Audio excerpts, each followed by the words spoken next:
Microsoft Edge security. The hell does that mean? What we're here to talk about is really what are the underpinnings of the work that Microsoft has done to build a far more secure browsing experience, right? There's so many definitions of what this means. What I want to make sure everyone here understands is how does this actually make you qualitatively and measurably more secure doing what's honestly the riskiest activity you can possibly do today, which is hop on a network and start browsing to random websites. So that's what we're here to talk about. What are all of the underpinnings? What really makes it a secure browser, both to instill your own confidence in what IE can do, but also to be thinking about what kind of things you may also apply this same kind of thinking to, starting with the threat model and getting all the way through a mitigation to help keep applications more secure. We're going to talk about aspects of the platform and the browser itself. This content is not for the faint of heart. It says 411 because 400 is the highest they allow me to go to. You may see code. You may see command lines. But it's all okay. We're going to surface for error every now and then. But on our journey today, I hope to get you to the point where if you even see someone using another browser, you say, "Dear God, what are you doing, man?" That's successful outcome to me. So let's start our journey, and we'll start just kind of talking about the threat landscape and some of the features that are there, and we're just going to keep going deeper and deeper and deeper. It kind of starts with the notion of reputation, or whitelisting, if you will. So whitelisting is something that's gotten a lot more popular lately. We talked about in my security talk earlier in the week that the era of, hey, just trust everything until it proves itself to be bad, is an era that doesn't really work in today's threat environment. So instead, we need to start thinking about, you know what, maybe things should have to prove themselves. And this is something that we've been investing in the browser space for quite a long time. So we look at, hey, what do we do today? When you go through and navigate to something on the web, we're actually going to go and double check. Call into a cloud service. If you enable this, of course, you get the ability to manage this with group policy if you so choose. We'll go and check it against not only a list of known bad applications, but importantly, a list of known good applications. An application has to earn its reputation. It doesn't get granted that by default. Now, there are some challenges with making every single individual instance earn its reputation in that occasionally new versions ship of certain software. When Adobe drops a new version of Adobe Reader, is that a terrifyingly scary thing? Maybe, but we'd like to give them the benefit of the doubt that they're not actively trying to maliciously attack our system. So we actually base the reputation service also on their digital signature, right? And if there's one thing that I've noticed as being sort of critically important to any software that's running, it really needs to be digitally signed to ensure that it's coming from a known trusted source and that it's not been tampered with since it was created. And here's yet one of the many instances that we could go on where this is the kind of control where we can trust the signature, the publisher, as being someone who's not out to get us, rather than having to have every single application, every instance, every version independently own its trust. As we go through and validate trust, we keep track of what's happening and are able to provide that service. Because what we're really going after is what turns out to be the prevalent way that adversaries are going after our computers today, which is phishing attacks. And they're doing it through all kinds of different ways, whether it be social networking, whether it be spoofing your bank, whether it be spoofing your online service, whatever they can make look compelling to get you to click there. There's a lot of phishing that is going on. It's the number one way that adversaries gain that initial beachhead into an environment. So we really want to understand, what can we do to help prevent that? Because honestly, it's kind of scary when you look at the numbers of how much malicious activity is going on. The number of sites per 1,000 internet hosts, when you're talking about having 1% of all sites in the entire region be phishing sites, that's kind of interesting. And when you look at where we have phishing clients, people are choosing to partake of your phishing emails. And what we're trying to do with the Smart Screen filter and the application reputation service is to really help protect against those threats. So it's application whitelisting. Earn our trust before we let you move forward. And we're able to block a whole bunch of things. Here's an example. And all of this is really well documented when we talk about it. But really, in the end, it's all about how do we start lowering the malware distribution. Now, there's a lot of perception out there that, hey, Windows computers, I'm guessing, I don't know, half of them are infected with malware. Numbers are a little smaller than that. It's like 1%-ish, right? But still bigger than we'd like. And this is what we're trying to protect against. So that's one small volley. But this is something that was already there. It's not new and novel to Edge. So why are we talking about it? I don't know, so we're done talking about it. Let's talk about the number one big headline news. What is the single biggest source of application crashes in Internet Explorer? 70% plus is third-party code. How do you make the browser much more robust and resilient and crash a lot less often and be more secure and have a lot of things? Just don't run that code. Because when we look at what adversaries are doing, they're going after the plugins.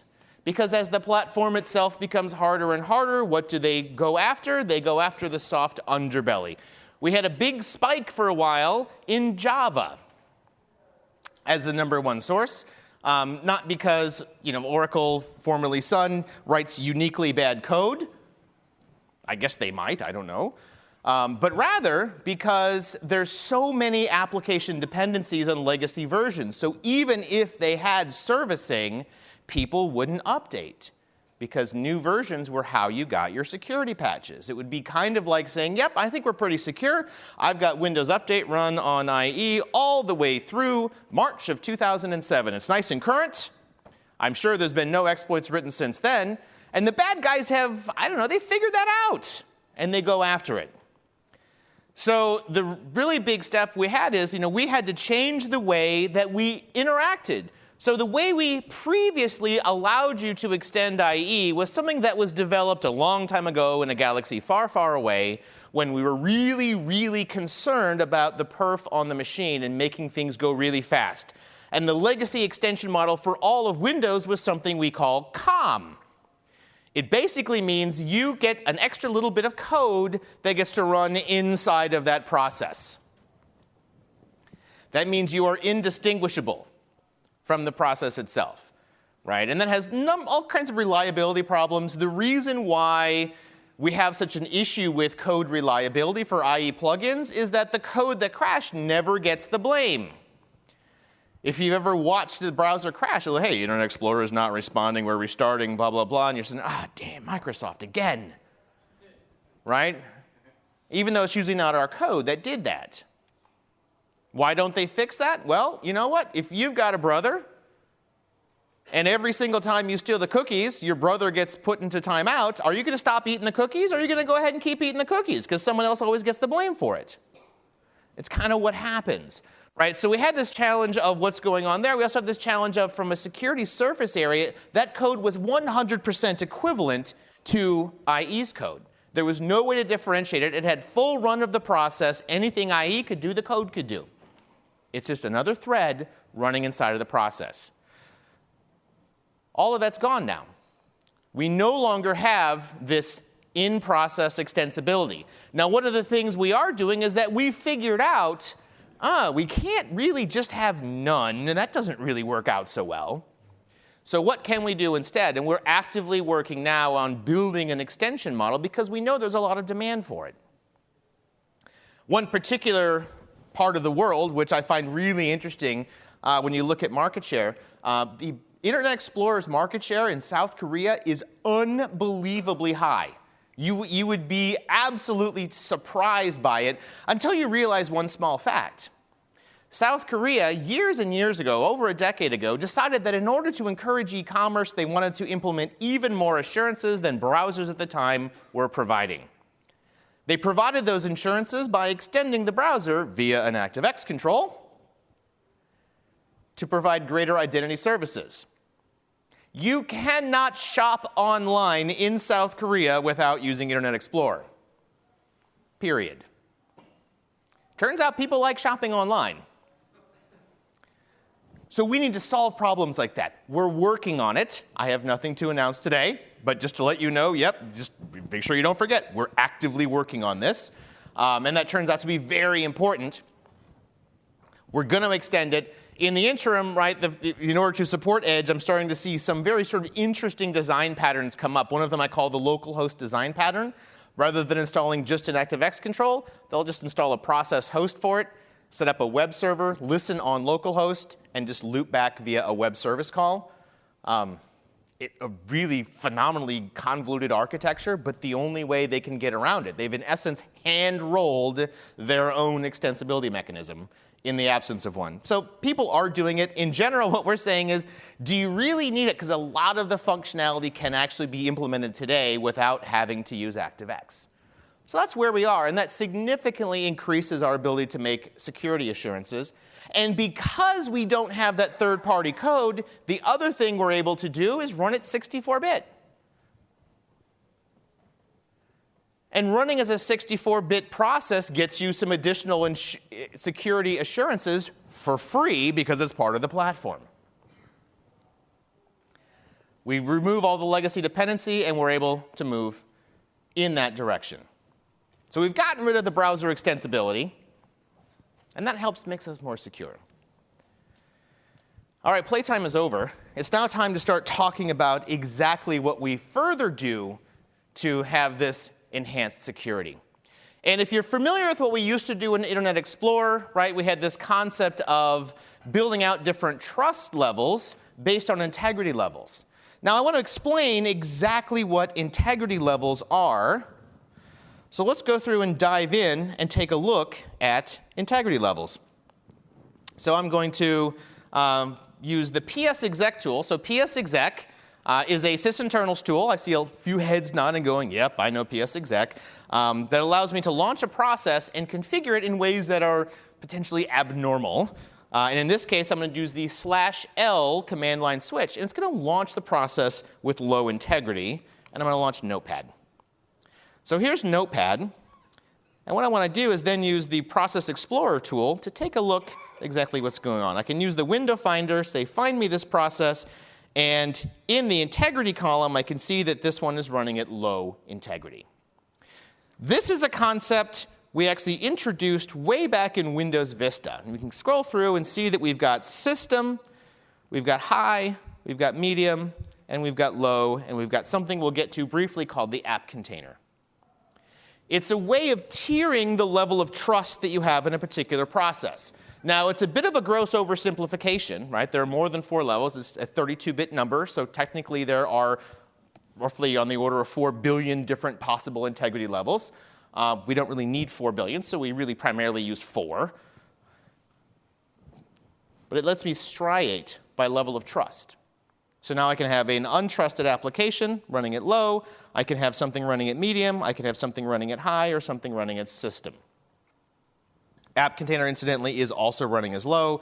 If we dive in and look at the security tab here, we can actually find, if I do this, the integrity level. And it is the low integrity level, which is further flagged as an app container, which we'll get to in a bit.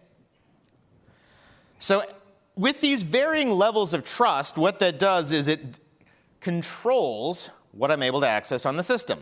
By default, any file, any registry key that you don't explicitly label is going to inherit a medium no write-up policy for integrity.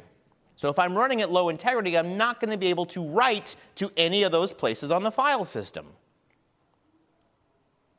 I'm going to be blocked from that. And I can see that. Why use Notepad? If I then try to go File, Save, and I'll drop this in my documents, and I'll try and call in this test.txt, and we're going to see the beauty of today's modern error messages. You don't have permission to save there. Would you like to save in the Documents folder instead? Which, of course, I'm already in. I didn't put that logical. In fact, I didn't think anyone would be quite crazy enough to actually try to save things there. But I'm blocked. I'm unable to write there because I'm running at a lower level of trust. Now that worked actually fairly well if you think back to what it was that we were doing back in the era of Windows Vista when we first introduced this. We had the browser running at low, we had most standard user apps running at medium, administrator apps running at high, and your system services running at system. Everything's kind of hunky-dory. You take the one thing you don't trust, you shove it down below, and everything's fine. Now, what we were trying to do when we introduced a new app model in Windows 8, which has subsequently evolved into universal apps in Windows 10, is say, you know what, let's run everything untrusted. We want to start from a baseline of, I don't trust you, but nonetheless, I still want to let you run. I just want to keep you kind of off to yourself, so even though you may have some malicious intent, I don't want you hurting your neighbor. This tiered integrity model doesn't work for that scenario, because everything at low is a peer of everything else at low. And if you run everything in the cesspool, you haven't really bought yourself anything. So we start with this concept, right? Integrity levels. And on top of that, we have to build our ability to control what you can do with window messages. That's the other sort of interesting thing about how Windows works. So a little background in terms of how Windows works. Let me go and find SPY++. Oh, naturally, I didn't build myself a shortcut to it. That would be too helpful. So let me just go spelunking for it and explain a little bit about Windows. So Windows, ever since Windows 1.0, uses a message-driven architecture. So every single communication that happens by sending messages.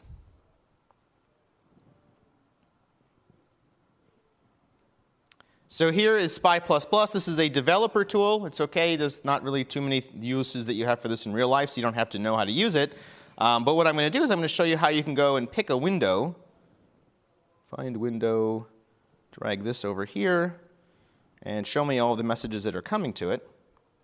And with this window, oh, is that a 32-bit notepad? That's awesome. No problem. I can get a 32-bit SPY++.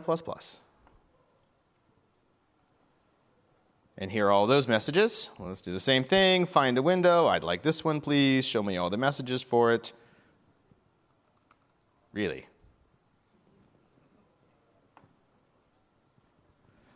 All right.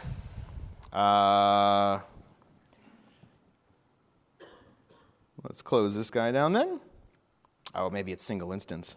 You know what? Let's find out. This is not an intractable problem. So here's SPY++. It is a 64-bit image. And here is Notepad. It is a 32-bit image. So perhaps I have some single instance code. Or I just need to launch it. There we go. Let's go find it again. See, the thing I like about my job is that I can never actually have a failed demo. I can only have unplanned debugging demos. So here we are again. Let's look at what this SPY++ is, and this one is 32-bit. So this one should be able to go and see messages sent to this window, so we can actually showcase exactly how this works. So here we go. Show me the messages. And now that I have a 32-bit window, I can see here's what's happening in your system all the time. And you wonder why it's so slow. Every single time you move the mouse, it's sending a message. Hey, the mouse food. Hey, the mouse food. You know the mouse food? Hey, the mouse food's over here. It's over here now. It's over here now. Look at how many messages are piling through. Most programming languages kind of hide that. Here's an event. The mouse clicked. Like, no, they moved a little bit. Right? I pushed a key. That fires all kinds of things. That's how Windows works. So from a protection standpoint, we start with this, hey, we're sending messages all the time. These don't have security descriptors. If you are on the same desktop, you can send messages to any other window you want to. So we had to extend that architecture as well to say, oh, if you are untrusted or less trusted, we're going to block those messages. Here's an example of that. So here is an application that's simulating the process of creating a new user on the device. But what they've chosen to do from a design perspective is taken the user input from a less trusted window. Creating a new user requires admin rights. It would require a high-integrity process running to succeed. The window that controls the UI is a medium-integrity process, which means if I'm a bad guy, I can leverage the fact that I can send window messages to anything I want to and start typing in whatever password I want to and own the device. So what we had to do to protect against that is give you the ability to differentiate those windows by integrity. So here's a high-integrity process that owns that window. The bad guy can't get in, based upon integrity.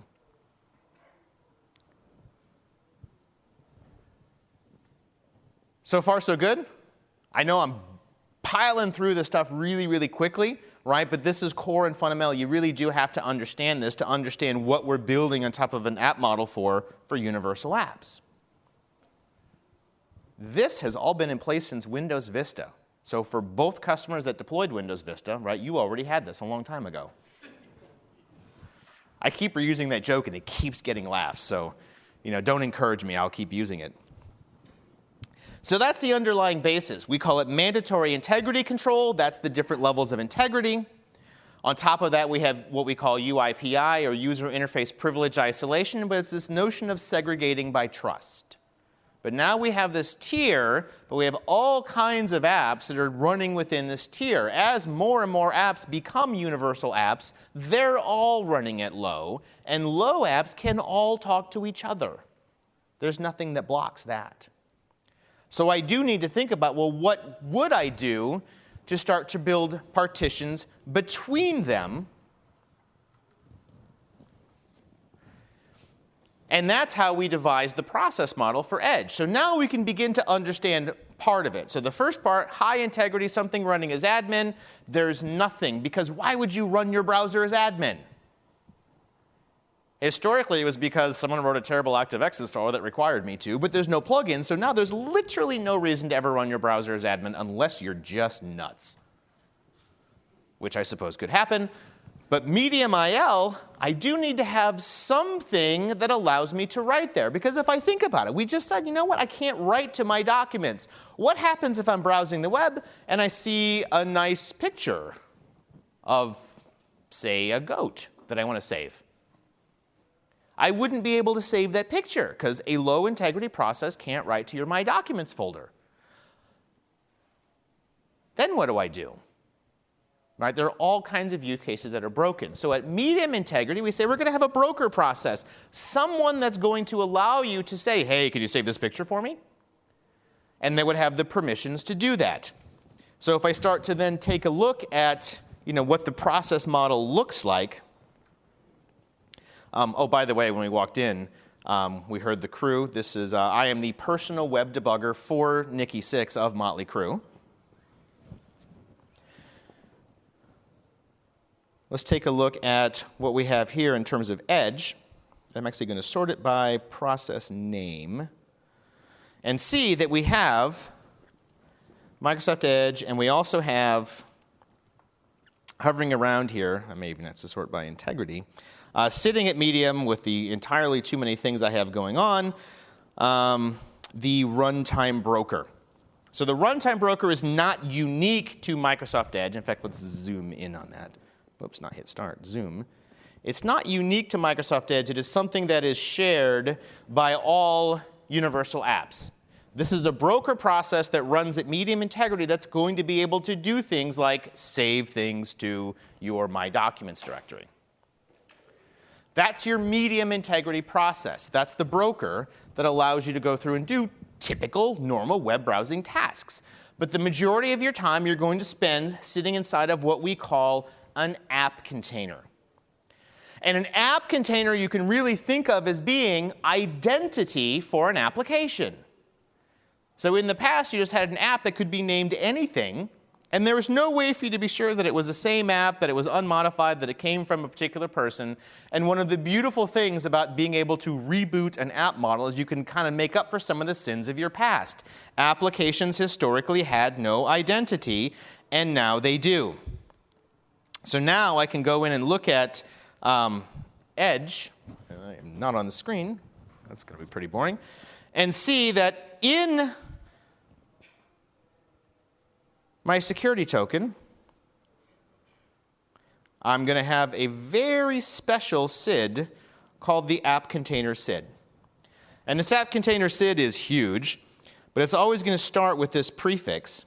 And then it's going to have this giant number that's going to be derived from a hash that's generated by the publisher cert, and the name of the app, to be unique. This uniquely identifies this application. And because it is a SID, it becomes a security principle that you're able to make security decisions based on. But it's a very special security principle because there are special rules written within the system that help to protect that. When we think about where the authorization model for Windows has come from, it started, in the very first iteration with you can be authorized based on your identity. You're a person. Can you get here, yes or no? And you're a person who belongs to different groups that can also be used for authorization. But it was always based on identity, the identity of the user. The extension for integrity control says, oh, it's based on the identity of the user and the trust of the app. App container takes another step forward. The identity of the user and the trust of the app and the identity of the application. Right? And this is what we're building on top of for Microsoft Edge. So if I start looking, let's actually take a look briefly. I know I put code on the screen. I'm sorry, everyone. I want to showcase exactly what we're doing here in terms of permissions and identity. So in this case, I have a series of buttons. I'm just going to go ahead and run. The focus here isn't to actually look at the code, but I'll just briefly explain what I'm doing. I am taking a button click, and I'm using Windows Runtime APIs to say, hey, why don't you save this to the My Documents directory? And what I'll find when I click this is it's going to immediately trigger an exception. Hey, you did something wrong. You need to have a capability declared in the manifest. And what's actually happened, and we could go in and take a look at this in Process Monitor, is we've made the request through the runtime broker. The runtime broker said, hey, you don't have the My Documents capability. You can't do this. And threw an error. Access denied. That's the broker enforcing its set of rules.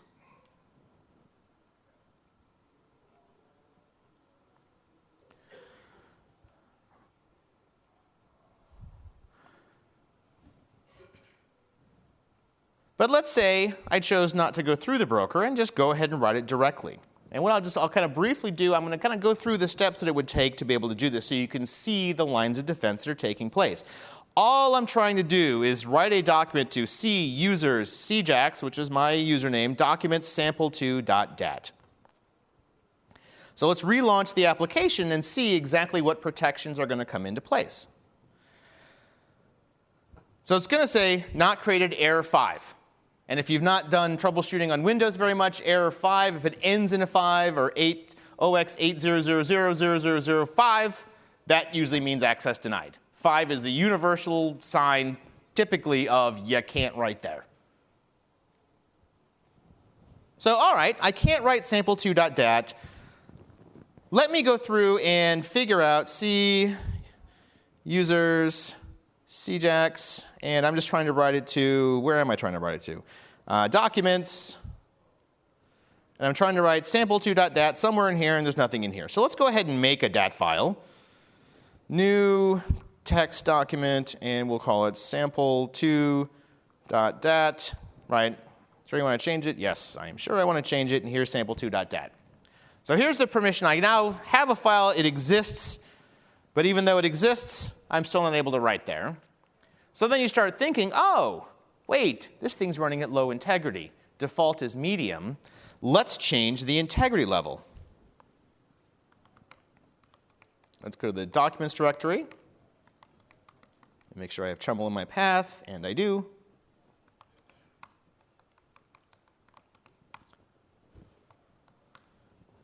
I'll bring up the directions on the screen, right? But what I'm going to do is change the integrity. So CHML is actually a utility written by my friend Mark Manassi, who presents at a lot of the other Ignite events about Windows security, and this is actually from quite a long time ago.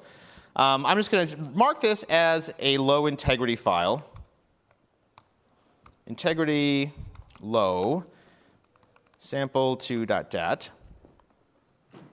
And, sample2.dat, integrity low.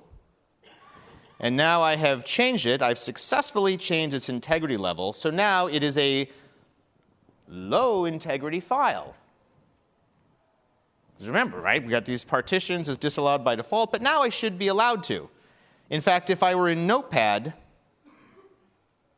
I'll be able to save it as sample2.dat. Let me do all files, and I can find sample2.dat and save it. I'm going to replace it, yes, and everything's fine. So now I've gotten past the integrity check.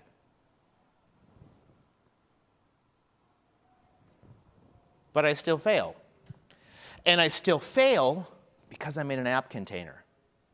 And an app container has a special set of rules that says, oh, you're going to have to specifically give permission to this particular application identity. So if I go into the documents directory and take a look at sample2.dat, I'll go into properties, go into the security tab, and I want to edit. In fact, let me go to advanced and add.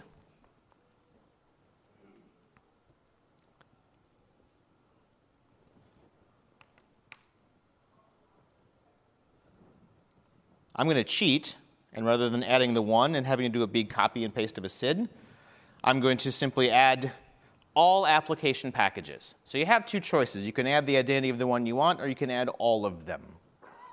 I'm going to go ahead and add all of them and say, yep, they'll have the permission to modify and write. And I'll apply that. And once I've passed both checks, integrity level checked, OK. Application identity, in this case it is an application package at all, OK. And I'm able to write there.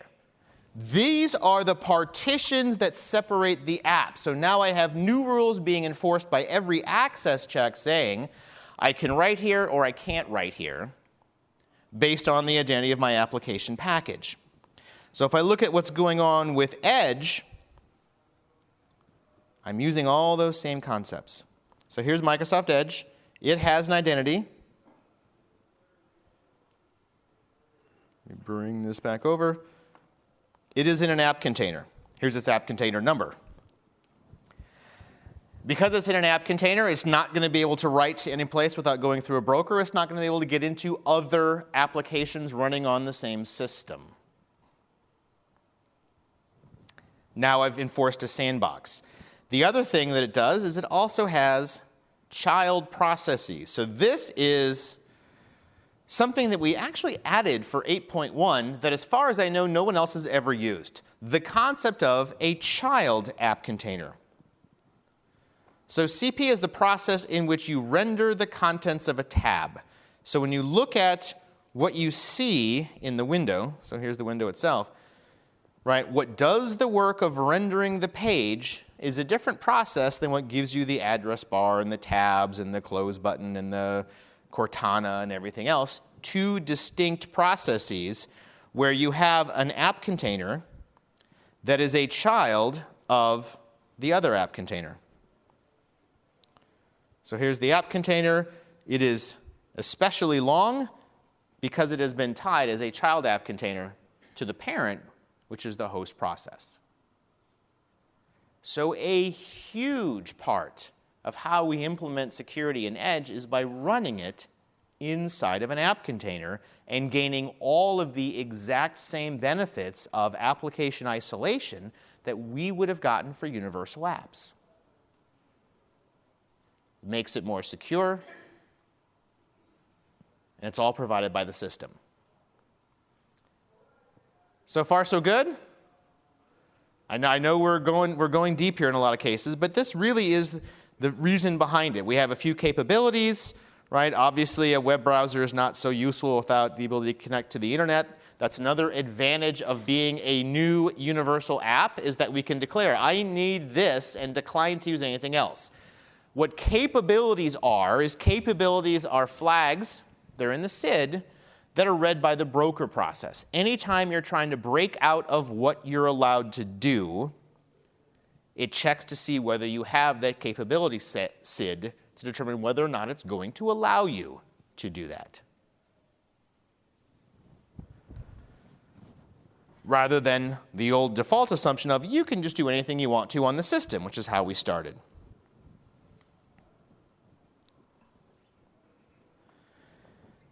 And the other thing worth noting is that we also separately treat intranet versus internet.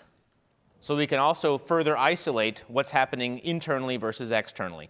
This is not dissimilar from what IE used to do. And still does. IE isn't dead. Right? But to start to build up some isolation between there by putting them into separate app containers themselves. More isolation, right? And isolation is good to a point, right? We do need to be mindful because you're dealing with a trade-off, right? There are both reliability and security benefits. The more processes I have, particularly as they become isolated from one another, the more reliable the system is. If one tab crashes, it doesn't bring down all of the other ones.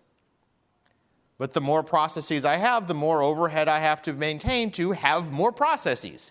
So we try to balance that out to say, let's be as reliable and as secure as possible without going completely nuts.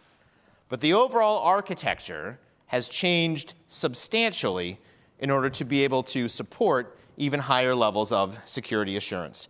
So you see all the other things. It otherwise looks like a very normal application. It has all of the SIDs that I have as my identity.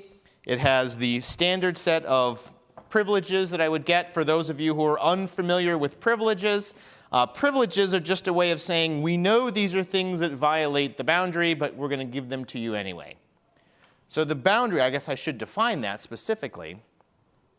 The way I simplify when I think of the boundary is what can I do as a standard user versus an admin? As a standard user, I'm able to screw up all of my own stuff. I just can't screw up anybody else's stuff, which means I can't screw up the system, I can't screw up the user, but I can mess with all my own stuff. That's typical standard user starting point. That boundary gets breached in a number of different ways on purpose. So if we look at some of the privileges that are added, this was the number one complaint. And I actually, because I chose to wear a Microsoft shirt to a hotel once, got yelled at for this one by someone who had a new standard user initiative on their Windows XP environment, and she couldn't change her time zone. We were in a hotel, so she clearly had left her time zone and was very upset about this and thought that since I had a Microsoft shirt, she should yell at me. I solved that by no longer wearing Microsoft shirts. And then we solved it in the product by adding a new privilege for it. Changing the time zone impacts other users of the device. Similarly, if I were to undock the computer, that impacts other users of the device, mostly because the device is now walking away. But I can't very well have standard users if they can never unplug their devices or never shut down their devices. This also clearly impacts other users of the device, but I give them a privilege. So now you can start to see how we're cascading down through levels of privilege into this new world. Privileges grant me admin-y type things. I'm just very constrained in what I do. Capabilities grant me standard user-y type things, even though I'm in a sandbox. It's a great analogy to keep in mind, right? I have capabilities to boost me up. I also have privileges to boost me up even more. And that's how the framework works. So now I've built in this whole new process model to start me off from a position of if I get compromised and I end up running arbitrary code of the attacker's choice, that they really can't do a whole lot other than kind of screw up the stuff that the browser is able to do. So if you are an adversary and you get running code of your own choice, you can go in and delete all of the user's favorites because you'll have the same permission as they do. You will not, however, be able to go in and install Mimikatz and start having it sniff around for user identities running as admin, because you'll have a really hard time getting that written anywhere outside of the sandbox. So how do we mitigate what you're able to do if you get inside? The next question is, what else can we do to help keep you from getting inside in the first place? And that's where we look at building on top of the memory protections provided by Windows. How do we help get the different types of exploits that people are doing from being effective? And one of the big ones that we enabled a while ago, and I'm going to start it off because it really is, it helps to frame up what is technically completely new in Windows 10, the concept of data execution prevention. And I wanted to show this by kind of talking about what actually happens in memory. So on the right-hand side, you'll see some code that's written in C, because of course everyone today reads and writes C, right? It's actually really funny. We have some work that we have to go in and do some C. I'm looking all over Microsoft for people who speak C. And in the product team, it's real easy. Outside, it's kind of hard.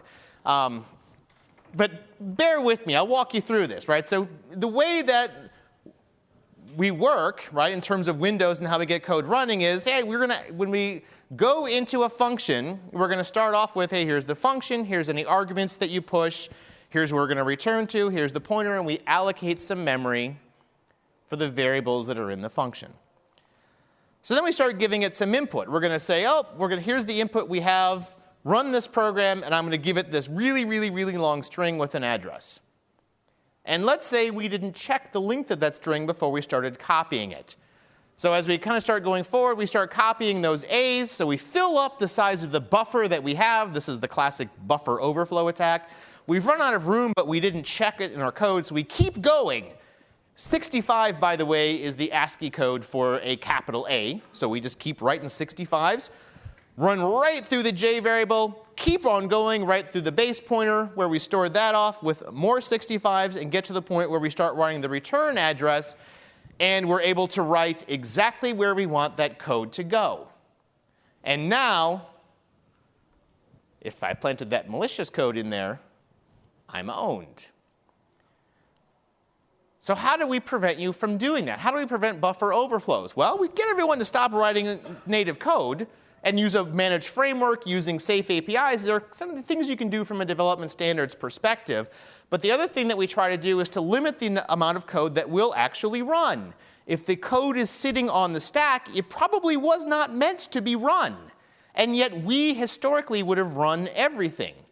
But what's interesting about the way that Windows works is that when you allocate memory, you have to mark it as either read or write or execute or any combination thereof. If you didn't mark it as execute in the past, we'd still execute it anyway. Isn't that strange?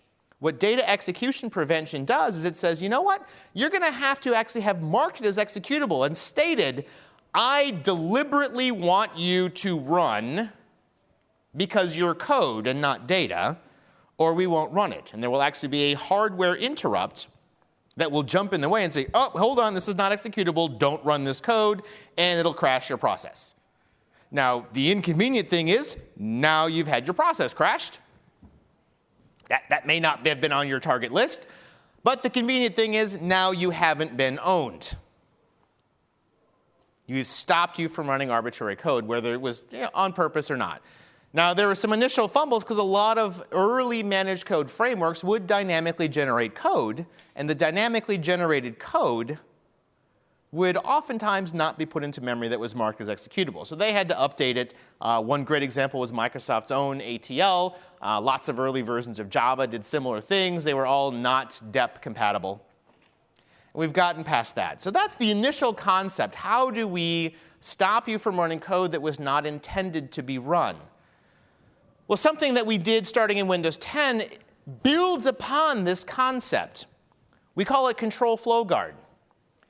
Control Flow Guard says, hey, you know what? If you're going to start sticking the instruction pointer somewhere and begin running code, when you're compiling it, we can actually forecast what things might actually be put into memory as executable code.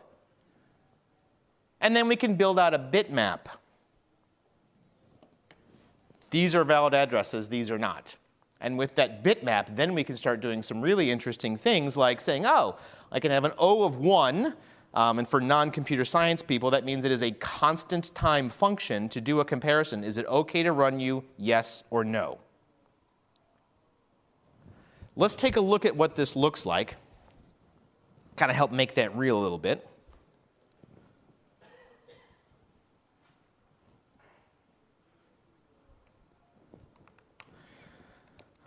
I'm going to use the dump bin utility, which is the utility that ships with Visual Studio. And I'm going to dump the headers and the load configuration for, oh, I'm no longer in the directory I intend to be. Let's go to where Edge lives. Here's where Edge lives. Windows, System Apps, and Microsoft Edge, followed by that little string hash value.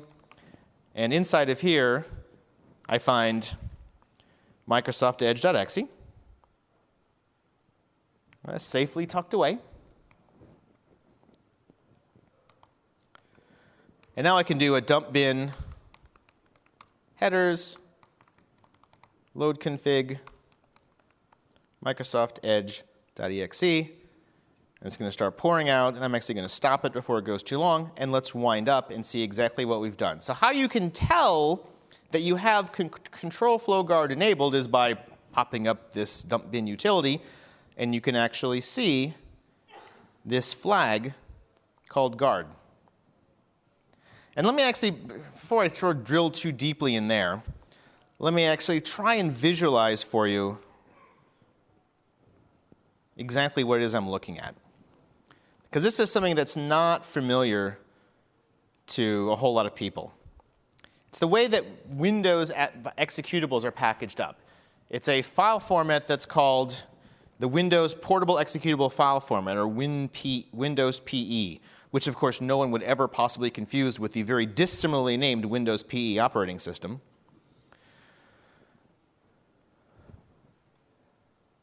But here's how we package it. So when I look at where actual code gets run, it's not just a big pile of code, it's organized. So it all begins with a DOS header, because it's all the way back to DOS. Hey, here's all the stuff you need for DOS. That mostly gets ignored. And then you get into what we call the NT headers, or the file headers. Here's the NT signature. Here's the machine. Here's the number of sections, the time date stamp, right? A lot of metadata about the application, as well as a number of optional headers. And I can see information about this. This is all metadata about the application. So when you launch the application, it goes through the create process API in Windows, and it can go through and read information from here. So I'm simply looking at it in this utility, the dump bin utility, because dump bin understands control flow guard. At least the current version does. Previous versions don't. They just kind of ignore it. Like, I don't know what this thing is. I'll go ahead and ignore it. It knows how to translate it. So one of the optional header values is, hey, I know about control flow guard. I'm also compatible with data execution prevention, which is also called NX, stands for no execute. That's what the actual chip instruction is. Tells me I'm terminal server aware, lots of little flags, but this is the big one in terms of control flow guard. And then here's how it gets implemented. Here's all the headers, all these details, right? And here are all of the information about the guard, the address of the check function pointer, here it is, dispatch function pointer, function table, function count. Here's how it actually gets implemented. And then here's a list of all of the addresses that are OK for the pointer to be set to from a call instruction. And it'll keep going and going and going. It's really not that interesting to watch, but it's all mapped out. That allows us to, when we get into an instruction, if we start sort of deep diving into what's happening, I go into the section. Here's where the actual goodies are. And we'll do a little disassembly here of the code that's in here, and hopefully it won't take too long. So naturally, of course, it's going to give me the spinning donut of death.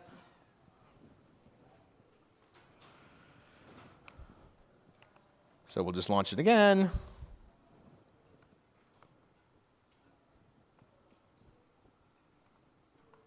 Still dead. All right, let's open a smaller one. Let me go, I'm going to pull open a really small binary that I happen to have handy because that will not take very long to iterate over at all. This is part of the stock viewer demo app, which is something that I wrote a long time ago for Windows compatibility.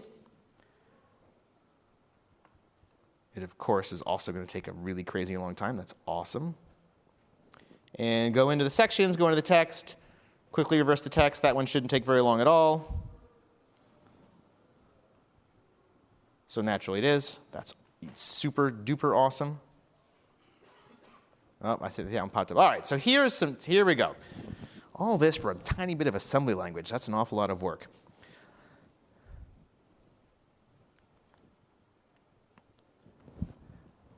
But just to kind of refresh, because the average amount of duration of time that has passed since the last time that most people looked at assembly language is somewhere between when I was in college and infinity. But here's an S, just to kind of give you a sense of what's happening.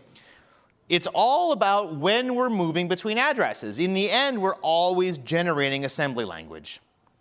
And assembly language is moving all around, setting the instruction pointer, right? And wherever we're doing a return, whenever we're doing a call, we're moving around in memory. When we make that call, all we're going to do is double check to make sure, is the place that we're about to set the instruction pointer to, is that place somewhere that's in that list that was built at compile time? And if I were to land at 140011D5, it would fail because I'm not jumping to a valid destination point.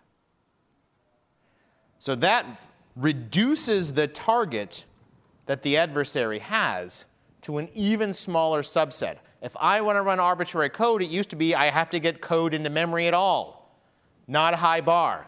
Data execution prevention says I have to get code into memory that's marked as executable, higher bar. Control flow guard says I have to get the arbitrary code of my choice into a memory that is marked as executable and that is marked as a valid code jump location. It's all about raising the bar.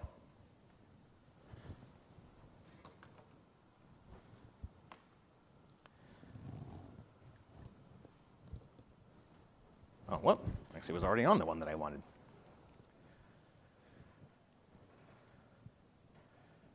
So that is the highly nerdy assembly language on the screen security story of Microsoft Edge. But let's kind of take this and rewind that and think through the principles. Right? The principles are we want to follow the notion of running only known good trusted code. We implement that to a large extent with memory protection. We implement that with whitelisting of what we're bringing into the browser. We implement that with, I guess that's all we implement that with. Well, there's probably other things too. But the other construct we have is, OK, I've got known good code running. I also want to validate that I have defense such that I mitigate the potential damage, which we mitigate with mandatory integrity control, user interface privilege isolation, and the app container model for sandboxing the browser. It lets me revolve this whole story around these principles of saying, you know what, this is a known very hostile environment. So here's how I can start to defend myself against it. And what we're finding is that it ends up being a significantly safer investment. The problem is, you can't always use it. Can't always use it because your stuff doesn't work there. Right? And that's why we talked in a talk I gave this morning about what is the process by which I can begin to identify where I need IE. Yes, it's the default, except in South Korea, the one country in the world where we have to let them ship their devices with IE as a default because otherwise they can't shop.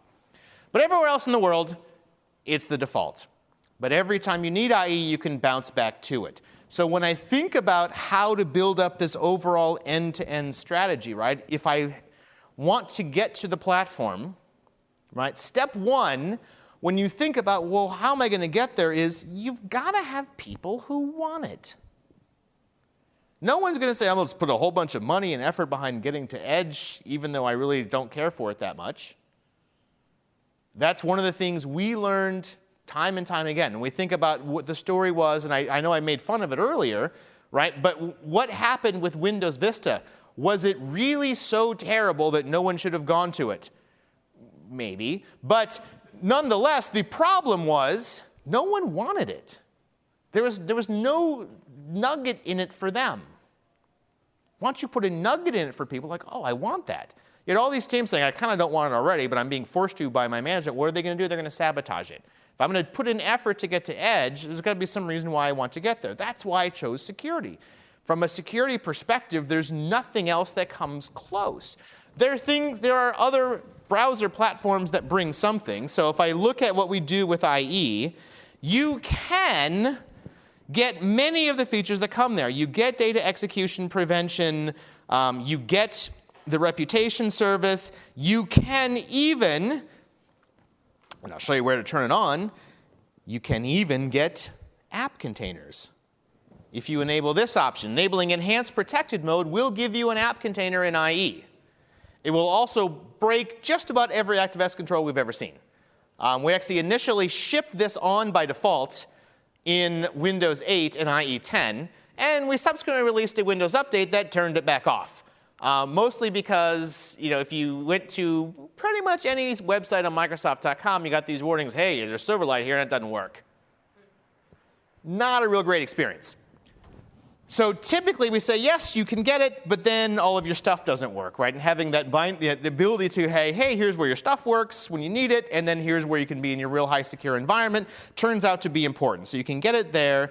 If we look at what happens in Chrome, they do a couple of things. They just don't do, in my opinion, nearly as much. They do use integrity. So if I look at the process here, here's Chrome. I'll actually get it into a process tree. So I can see, here's Chrome, all of its child processes. They actually have a, hold on, they have a low integrity process, low, all through all these child processes, child of this medium integrity. This is the broker in that case. It's a very similar model to what we do in IE. They spin up a different browser for every single add-on, a different process for every single add-on they put in place, and they leverage integrities. But they don't stick it in an app container. And if I look at Firefox, Firefox just runs at medium.